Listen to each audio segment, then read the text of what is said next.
em Ecologia Humana.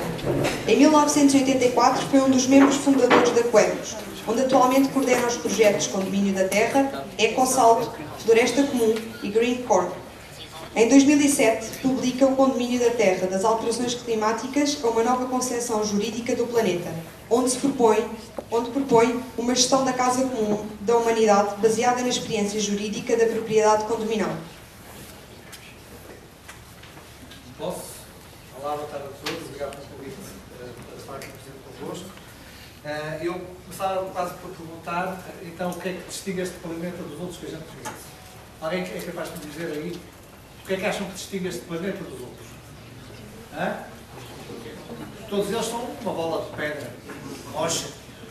Só não são uns maiores que outros, mas há uns mais líquidos, mais gasosos, mas há ali uma área, há ali qualquer coisa no espaço.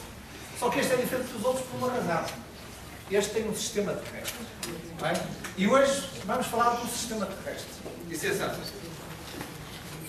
Ora bem, quando há um livro que se chama A Tragédia dos Comuns, de Garrett Hardin, em que ele dá um exemplo em que há um determinado terreno que é usado por 10 pastores.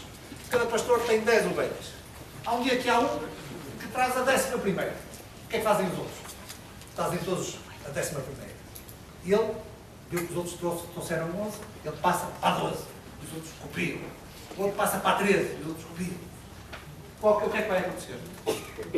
O uso comum, desregulado daquele terreno, não é? Dá origem a que o terreno entra em colapso. Isto resulta na tragédia de todos. Tragédia dos comuns. Isto é, o uso desregulado do bem comum, dá como origem o dano de todos. Ora bem, a solução para este tipo de problema, até hoje, foi a solução da divisão. Isto é, se nós pegarmos nesse terreno e cada um tiver a sua parte, como ele depende daquela sua parte, ele não vai ultrapassar os limites que sabe que não pode ultrapassar. Não é? Portanto, ele vai gerir a sua parte e eu posso usar no meu terreno 2 ou 3 máquinas, eu não vou pôr a parte ou quinta porque isso põe em causa a minha própria soberania. Não é? E, portanto, se cada um, como está dividido, se cada um fizer isso no seu, no global todos vão estar melhor. E até hoje a solução clássica para esta tragédia dos bens comuns foi sempre esta, a da divisão, organizar o uso. E a mesma coisa se passa no nosso planeta. Por motivos históricos, a divisão política que nós temos é esta, dividimos o território, só que quando houve divisões que se fizeram sobre a água, começaram a haver problemas. Porque, mesmo entre dois países, quando se está a dividir a água, nós podemos dividir juridicamente o espaço, mas não estamos a dividir juridicamente o sistema aquático que está ali. Não é? Esse não tem divisão possível. Não é? E, portanto, reparem, este exemplo que nós temos aqui é a fronteira entre os Estados Unidos e o Canadá, em que, na década de 80, estes grandes lagos, são os maiores lagos do nosso planeta, estavam completamente destruídos. Porquê? Porque cada um usou o lago, tipo, usa enquanto puderes. Não é? Porque tudo bem, eu sei que ele está dividido, que esta é a minha parte, mas sei que os danos que eu faço aqui não são só meus, são partilhados comigo do lado. Não é? E, portanto, como eu sei isto, de forma inconsciente, os lagos que eu tenho dentro do meu país faço uma gestão cuidada, mas aquilo que eu sei que é comum, cada um usa o que pode, cada um primeiro usar o primeiro a si. Não é? E, portanto, a tragédia dos comuns aqui nestes lagos aconteceu e aconteceu nos outros lagos.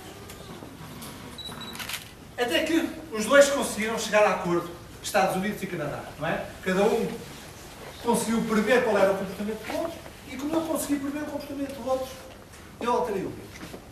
E sem eu ter esta capacidade de prever o outro, eu não vou alterar o meu, porque eu não vou ser o otário.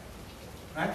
E vocês vão perceber que, a nível global, passa-se precisamente o mesmo. Ninguém vai ser o otário. Ninguém gosta de ser o otário e vamos falar ainda mais sobre isso. Cada um identificou os seus pontos de poluição, investiu para corrigir, porque sabia que o outro também o ia fazer.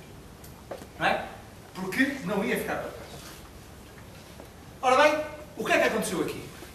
Eles fizeram um acordo, não tendo em conta o limite da área jurídica, da fronteira, mas abordaram aquela questão como uma unidade ecossistémica. Abordaram aquilo como um sistema. Não como uma fronteira que eu não posso passar daqui Mas aqui a realidade é conjunta, há aqui um sistema natural que não tem em conta as fronteiras. Ora bem, duas situações diferentes. Uma, um terreno que nós conseguimos dividir, outra, um lago que nós não conseguimos dividir. A nível global, acaba por ser a mesma coisa, não é? Vocês têm aqui as divisões políticas todas do planeta, têm já neste mapa as zonas económicas exclusivas de cada um, só que, além disto, há um sistema terrestre que não cabe dentro destas medidas, não é? Não cabe dentro destas medidas. E temos também já, aqui neste mapa, aquilo que hoje é não só em termos da área do planeta, mas também em termos de altitude, isto é, em termos do espaço aéreo. A soberania exerce-se sobre as 200 milhas marítimas, a coluna de água que está por baixo e toda a área do espaço aéreo, que é esta neste caso.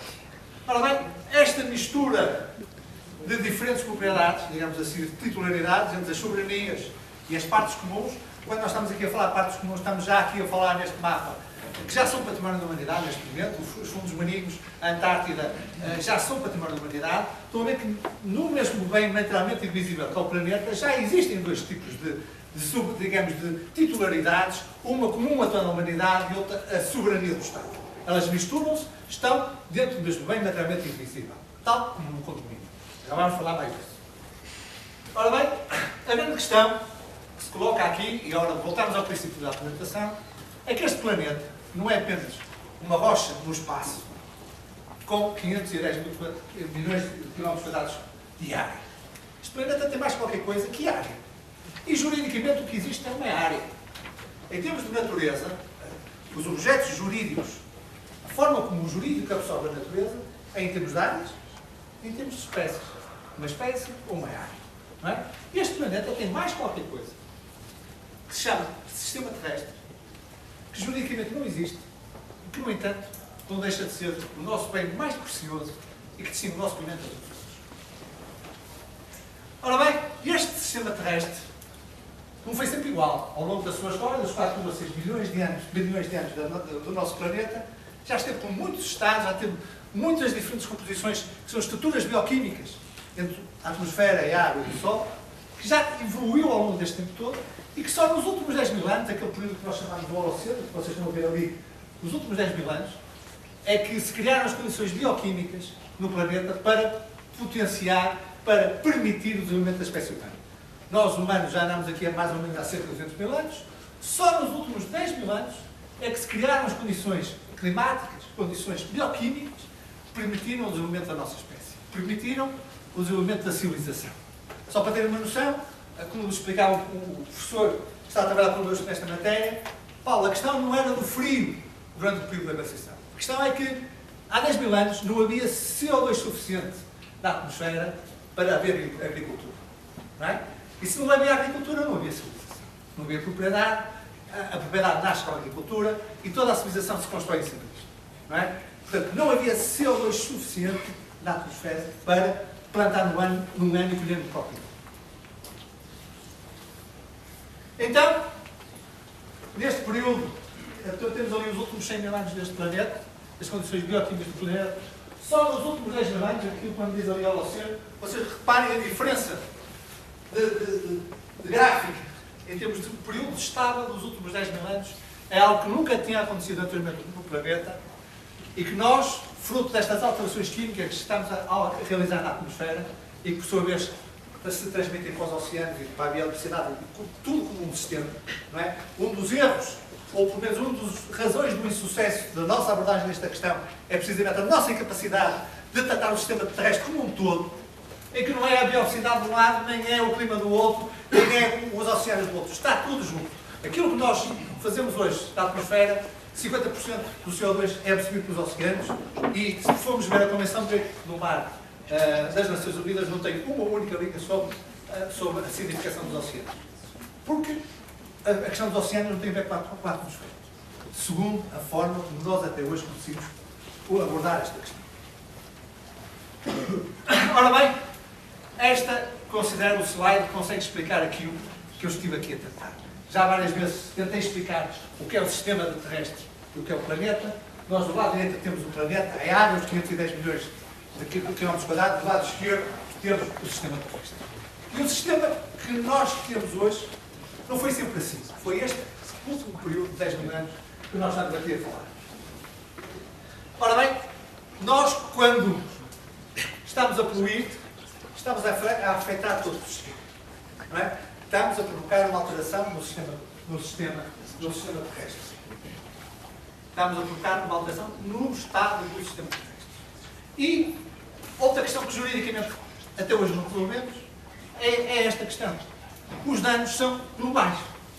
Não há aqui nexo de causalidade entre facto e dano. Os danos são globais, são cumulativos, estendem-se ao longo de várias gerações. As alterações climáticas que estamos a viver hoje não têm apenas a ver com a nossa geração, têm a ver também com outras que já vieram para trás de nós e que não sabiam nada do que nós estamos hoje a saber.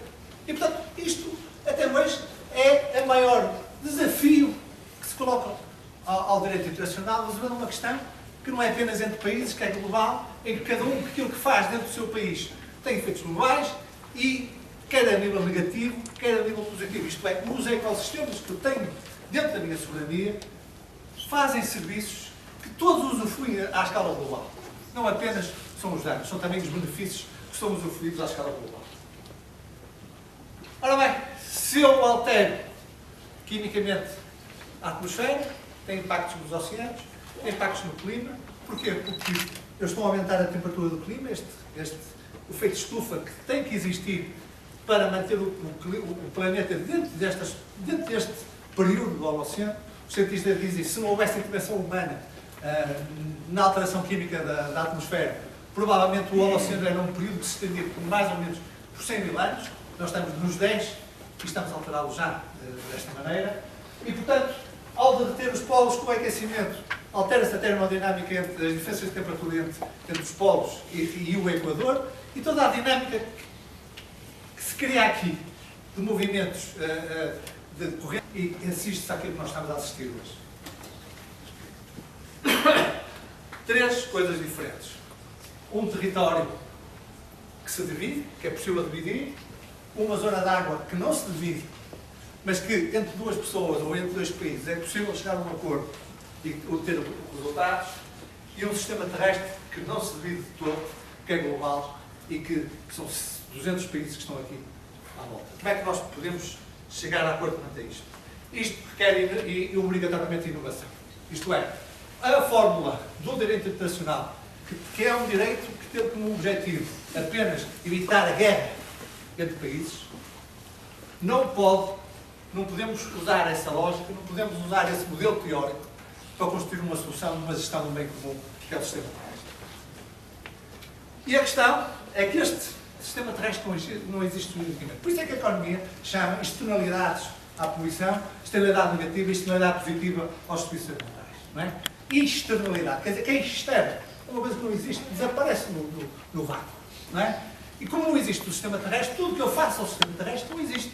Porque o sistema terrestre não existe juridicamente, se não existe juridicamente, não existe economicamente. Ponto. Não é? Os danos que eu faço ao sistema terrestre não existem para a economia e os benefícios também não existem para a economia. Não é? E, portanto, este sistema terrestre, hoje já temos forma de medir o seu estado. Isto é, aquilo que se chama os planet boundaries, que definem qual é a estrutura biogeoquímica do Holoceno, deste período da história do nosso planeta, que se define por uma determinada estrutura de limites, de faixas, dentro das quais aquilo que se chama o espaço de manobra segura para a humanidade. Não é?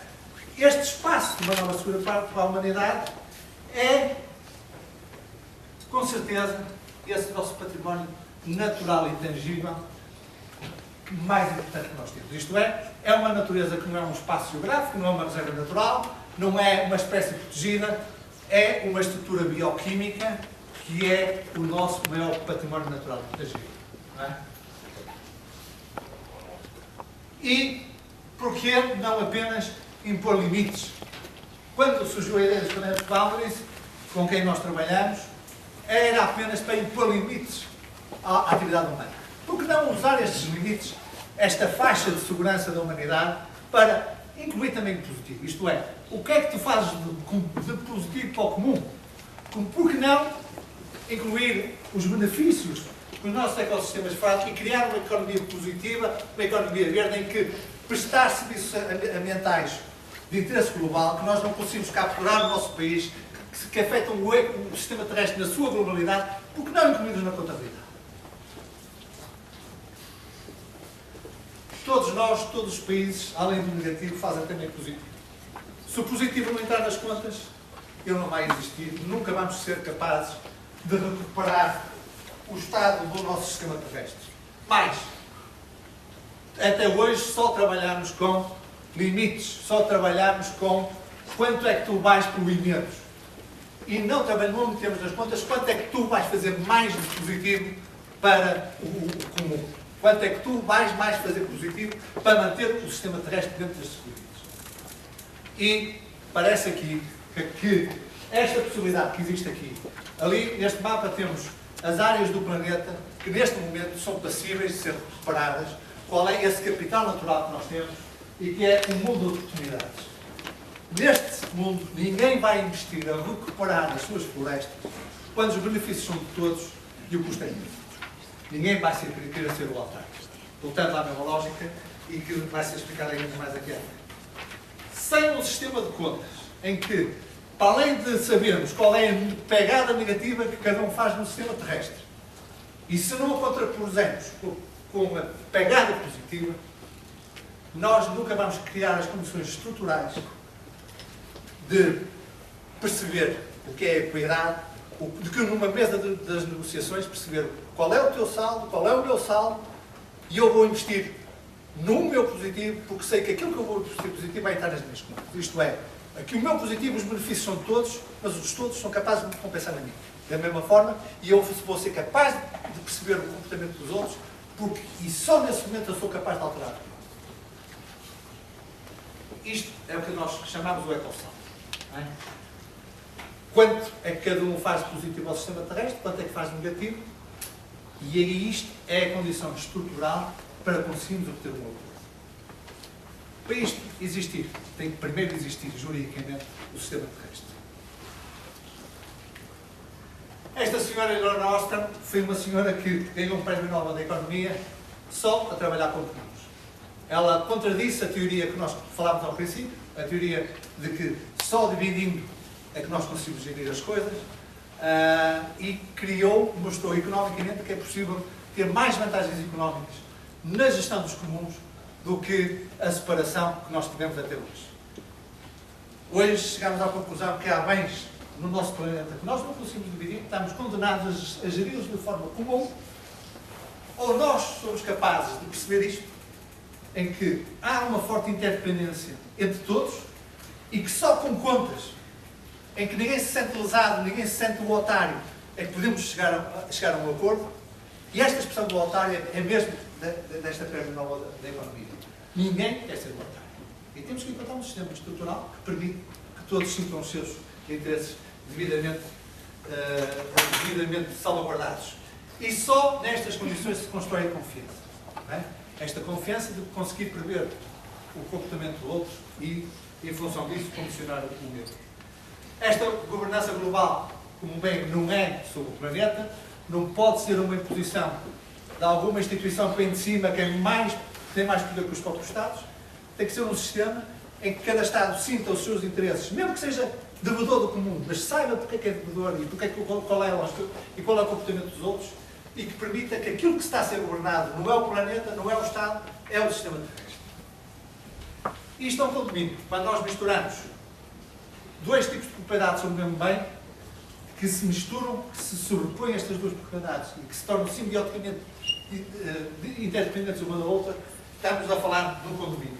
Então, este é o condomínio da Terra, é aquilo que nós estamos a propor para gerir o sistema terrestre e a nossa vida neste planeta no futuro. Obrigado a todos.